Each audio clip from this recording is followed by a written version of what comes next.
Dalawang kinikilalang most wanted person ang nadakip sa magkahiwalay na operasyon kahapon. Unang naaresto si alias Renzo, 20 anyos na konduktor ng modern jeep at residente ng Barangay 14 Bakakay Albay ng Bakakay Municipal Police Station bandang 1:40 ng hapon. Si Renzo ay ang ikaapat na wanted person ng kanilang bayan na may warrant of arrest para sa kasong rape na inihain noong Pebrero. Kasalukuyan siyang nasa kustudiya ng Bakakay MPS at mahaharap sa kasong may parusang habang buhay na pagkabilanggo. Tayo pong mga tracker team dito sa police station, may composition tayo ng tracker team.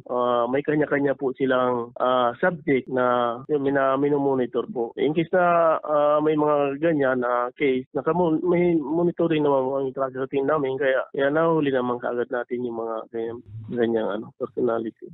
Samantala, naaresto naman ng kapulisan bandang 5:30 ng umaga ang ranked 9 most wanted person ng Vincents Camarines Norte na si alias Menyo, 77 taong gulang, may asawa at residente ng Sitio Mandalig, Barangay Cagbalogo, parehong munisipalidad. Si Menyo ay may warrant of arrest para sa 3 kaso ng panggagahasa na nagawa nitong Hunyo noong nakaraang taon. Kasalukuyan pa siyang nasa kustudiya ng Vincents MPS. Nilabasan lang naman po siya ng warrant, ma'am, ngayong taon lang po. So agad rin naman po natin siyang naaresto. Since February 17 lang po na ilabas yung warrant, rin naman po is naaresto naman po natin siya agad. Siniguro naman ng PNP na hindi sila titigil sa paghahanap ng mga individual na may mga pananagutan sa batas. Para sa mga balitang Tatak Bicol, May Insinares.